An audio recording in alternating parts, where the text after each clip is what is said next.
नमस्कार दोस्तों। स्वागत है आप सभी का हमारे इस चैनल वास्तु सफर पर। दोस्तों, अगर आप भी अपनी लाइफ में कुछ नया सीखने की चाह रखते हैं तो इस चैनल को अभी सब्सक्राइब कर लें। हे दुर्गा माता, आपसे हाथ जोड़कर निवेदन है कि आपके इस वीडियो को जो भी लाइक और चैनल को सब्सक्राइब करें, उसके जीवन में कभी दुख दर्द मत आने देना। जय माता दी दोस्तों। नवरात्रि का पावन और पवित्र समय चल रहा है और ऐसे में अगर आप हरी चूड़ियों से जुड़ यह एकमात्र असर और चमत्कारी उपाय कर लेते हैं तो मात्र 24 घंटे में आपकी हर मनोकामना पूरी हो जाएगी। दोस्तों, यह उपाय कलयुग में एकमात्र ऐसा उपाय है जो मात्र एक बार करने से अपना असर दिखाना शुरू कर देता है। दोस्तों, नवरात्रि का पावन पर्व शुरू हो चुका है। ऐसे में हर कोई मां दुर्गा की कृपा पाना चाहता है, पर आज के इस समय में कई ऐसे लोग हैं जो अपनी समस्याओं से परेशान हैं पर उनका निवारण नहीं जानते। इसलिए आज हम आपको गुरुजी द्वारा बताए गए एक ऐसे चमत्कारी उपाय के बारे में बताने जा रहे हैं जिसको अगर आप इस शारदीय नवरात्रि में किसी भी समय कर लेते हैं तो मां दुर्गा आपसे खुश हो जाएगी और आपकी किस्मत चमक जाएगी और आपके घर से तुरंत ही हर प्रकार की गरीबी और हर प्रकार की समस्याओं का नाश हो जाएगा। दोस्तों, यदि आप सही मुहूर्त पर सही क्रिया अनुसार यह उपाय कर लेते हैं तो मान के चलिए आपका भाग्य आपका इस तरह से साथ देगा कि जिस कार्य को भी करेंगे उस कार्य में आपको कामयाबी हासिल होगी। आपका कोई भी सपना होगा वह तो पूरा होगा ही होगा। इसी के साथ दोस्तों, सच मानिए आपके जीवन में आपको एक चमत्कारी और पॉजिटिव बदलाव देखने को मिलेगा। यह चूनी का उपाय आपको जरूर करना चाहिए क्योंकि यही एकमात्र ऐसा उपाय है जो कि आपको जल्द से जल्द धनवान और मालामाल बना देगा। इसीलिए इस आसान से असरदार उपाय को जानने के लिए वीडियो को आखिर तक जरूर देखें। और दोस्तों, अगर आप भी अपने जीवन में माता रानी की कृपा पाना चाहते हैं तो वीडियो को लाइक करके कमेंट में जय माता दी लिखना ना भूलें। और अगर आपने अभी तक वास्तु सफर चैनल को सब्सक्राइब नहीं किया है तो चैनल को जरूर सब्सक्राइब कर लें। दोस्तों, नवरात्रि में मां दुर्गा के 16 श्रृंगार किए जाते हैं। साथ ही विवाहित महिलाएं भी इन दिनों में अच्छे से सज धज कर मां की पूजा करती हैं। मां दुर्गा के 16 श्रृंगार में फूलों का श्रृंगार भी एक है। इसे काफी शुभ माना जाता है।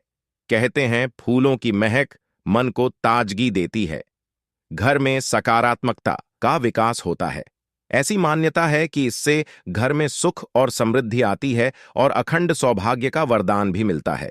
यही वजह है कि भारतीय संस्कृति में 16 श्रृंगार को जीवन का अहम और अभिन्न अंग माना गया है। नवरात्रि में मां को 16 श्रृंगार का चरावा चढ़ने के अलावा महिलाओं को भी इस दौरान 16 श्रृंगार जरूर करना चाहिए। ऋग्वेद में भी सौभाग्य के लिए 16 श्रृंगार का महत्व बताया गया है। 16 श्रृंगार में मौजूद हर एक श्रृंगार का अलग अर्थ है। बिंदी को भगवान शंकर के तीसरे नेत्र से जोड़कर देखा जाता है। वही सिंदूर सौभाग्य और सुहाग की निशानी होती है। महावर और मेहंदी को प्रेम से जोड़कर देखा जाता है। का जल बुरी नजर से बचाता है। मां का 16 श्रृंगार करने से घर और जीवन में सौभाग्य आता है। जीवन में खुशियां ही खुशियां आती हैं और जीवन साथी का स्वास्थ्य अच्छा बना रहता है। इसी तरह श्रृंगार में हरी चूड़ियों का भी अलग महत्व है। दोस्तों, धार्मिक शास्त्र के अनुसार अगर आप इस नवरात्रि में इन पेड़ों पर हरी चूड़ियां बांध देते हैं तो आपका दुर्भाग्य सौभाग्य में बदल जाएगा। कैसी भी आपकी गरीबी हो, कैसी भी आपकी परेशानी हो, कष्ट हो, तकलीफ हो, जीवन में जो समस्याएं चली आ रही हैं वह सारी समस्याएं समाप्त हो जाएंगी। और केवल नवरात्रि के दिनों में ही अगर आप यह उपाय करते हैं और चूनी अगर इनमें से किसी भी वृक्ष पर बांध देते हैं तो आपकी जन्म जन्मांतर की गरीबी मिट जाएगी और एक ही बार उपाय करने से आपकी हर मनोकामना पूर्ण हो जाएगी। तो दोस्तों, वह वृक्ष कौन से हैं और वह उपाय क्या है, आइए जानते हैं। दोस्तों, प्रथम वृक्ष है शम का वृक्ष। शम के वृक्ष के बारे में ध्यान से सुनिए। शम का वृक्ष माता पार्वती एवं भगवान भोलेनाथ जी का मिश्रित रूप कहा जाता है। दोस्तों, शम के वृक्ष को उमा महेश्वर भी कहा गया है और नवरात्रि के दिनों में शम के वृक्ष पर माता पार्वती और भगवान भोलेनाथ जी का वास माना जाता है। इसलिए नवरात्रि में संध्या काल के समय इस वृक्ष को छूने से सभी दोष कष्ट परेशानियां समाप्त हो जाती हैं। दोस्तों, रात्रि में किसी भी दिन शमी वृक्ष की जड़ पर अगर कच्चा दूध डाला जाए तो भगवान भोलेनाथ शीघ्र प्रसन्न होते हैं एवं माता पार्वती जी का खूब आशीर्वाद प्राप्त होता है। दोस्तों, श्रमिक का वृक्ष जिस घर में लगा होता है उस घर में कल्याण हो जाते हैं और सभी प्रकार के भौतिक सुखों की प्राप्ति होती है। तो दोस्तों, नवरात्रि में किसी भी दिन शमी वृक्ष पर उमा महेश्वर का ध्यान करते हुए 2 जोनी हरी चनी जरूर बा। ऐसा करने से सभी प्रकार के भौतिक सुखों की प्राप्ति होती है।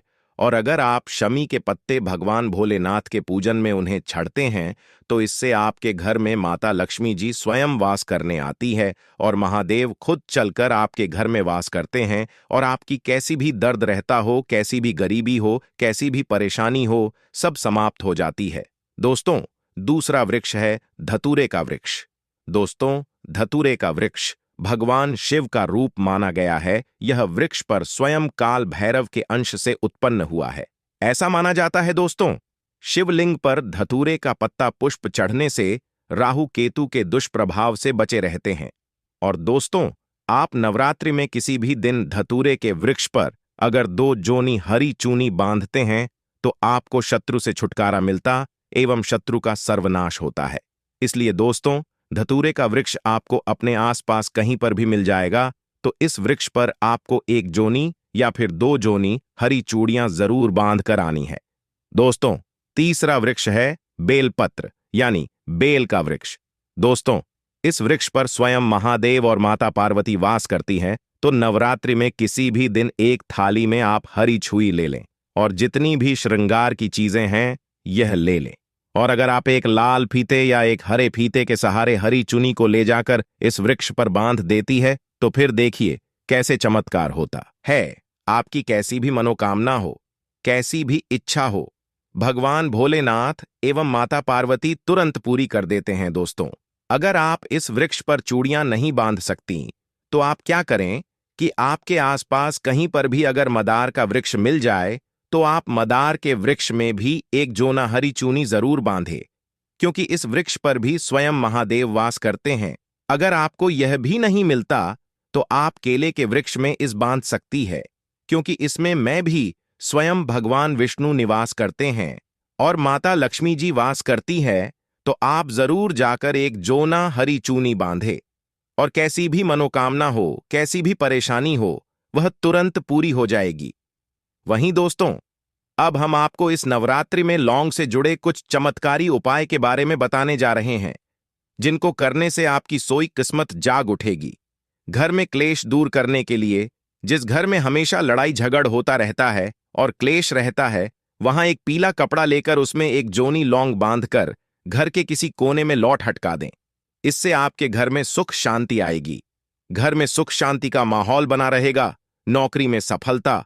आजकल के समय में हर किसी को रोजगार या नौकरी की तलाश है।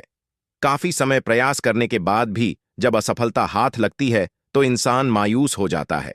नौकरी में सफलता प्राप्त करने के लिए नवरात्रि के दौरान प्रतिदिन 7 बार लौंग का 1 जोना अपने सिर से उतारकर मां दुर्गा के चरणों में अर्पित करें।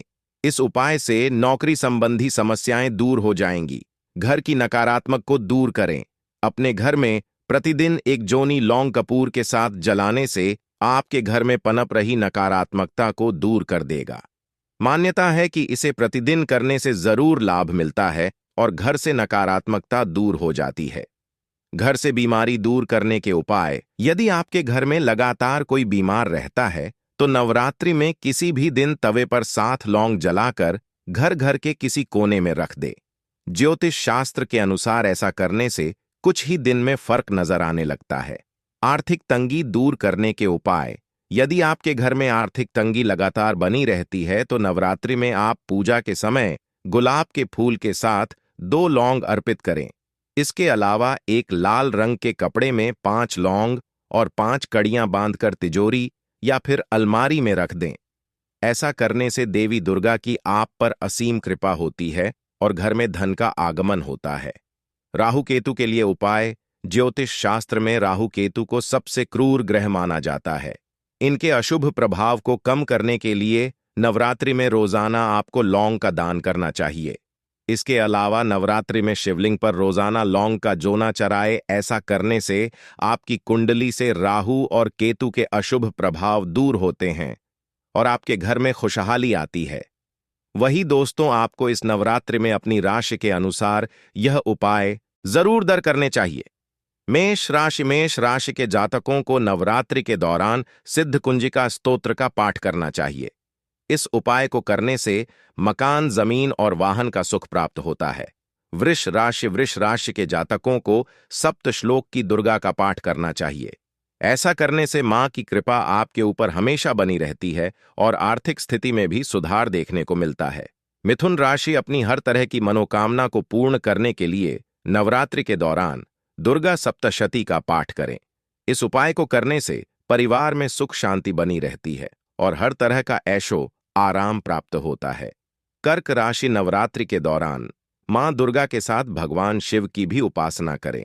दोनों की साथ में पूजा करने से साहस और पराक्रम बना रहता है। सिंह राशि के जातक इन 9 दिनों के दौरान देवी सहस्त्र नाम का पाठ करें। इसका पाठ करने से करियर में कभी भी असफलता का मुंह नहीं देखना पता। कन्या राशि नवरात्रि के इन पावन दिनों के दौरान दुर्गा सप्तशती और अरण्यकांड का पाठ करना शुभ होता है। ऐसा करने से जीवन में चल रहे हर तरह के क्लेश से मुक्ति मिलती है। तुला राशि के जातकों को सप्तश्लोकी दुर्गा का पाठ करना चाहिए। इसका पाठ करने से जीवन में सुख समृद्धि में वृद्धि देखने को मिलती है। वृश्चिक राशि के जातक दुर्गा सप्तशती या फिर रामचरित्र मानस का पाठ कर सकते हैं। ऐसा करने से मानसिक सुख की अनुभूति मिलती है और आपका शरीर हमेशा रोग मुक्त रहता है। धनु राशि दुर्गा सप्तशती का पाठ करने से धनु राशि के जातकों को धन के साथ साथ मान सम्मान भी मिलता है। मकर राशि के जातक मां दुर्गा को लाल फूल अर्पित करें।